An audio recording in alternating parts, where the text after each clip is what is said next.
বাংলার প্রতিটি জনপদই একটু করে স্বর্ণের টুকরা। এজন্যই বাংলাকে বলা হয় সোনার বাংলাদেশ, যা এখানকার চিত্র দেখেই আপনারা মোটামুটি বুঝতে পেরেছেন। গত দুদিন হলেই শারীরিকভাবে অসুস্থ। আমি এর আগে এসে এখানে বলেছিলাম, আপনি যদি শারীরিকভাবে অসুস্থ হন, মানসিকভাবে ডিপ্রেশনে ভোগেন, এমনকি আর্থিকভাবে সংকটে ভোগেন, তো বগুড়ার এই ইতালি আমার পেছনে চমৎকার যে বটগাছটি, এখানে আসলে আপনি সত্যি সত্যি মন ভালো হয়ে যাবে। আমি আমার ব্যক্তিগত অসুস্থতার কারণে সারাদিন শুয়েই ছিলাম। এর মাঝে শাহেদ ভাইয়ের সঙ্গে বিকেলবেলা এখানে চলে আসলাম। আমি অনেকটাই এখন আমাকে সুস্থ লাগছে, ভালো লাগছে, সত্যি আমি একদম ফ্রেশ হয়ে গেছি।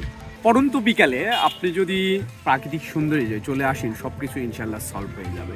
এটির নাম হচ্ছে ইটালি, আর এখানে পরপর দুইটা বট গাছ রয়েছে, যেটা অনেক সুন্দর, অনেক সুন্দর, অনেক সুন্দর। 50 বার বললেও এর সৌন্দর্য শেষ হবে না। যারা কন্টেন্ট ক্রিয়েটর রয়েছেন তারা এখানে কন্টেন্ট ক্রিয়েট করতে পারেন। অনেকেই এখানে কন্টেন্ট তৈরি করতেছে সোশ্যাল মিডিয়ার জন্য। আর আমি এসে অনেক লোকজন দেখে ভালো লাগলো, কারণ এর আগে যতবার এসেছি ফাঁকা দেখেছি। আজকে এই তরুণদের দেখে আমি সত্যিই অনেক অনেক খুশি লাগছে।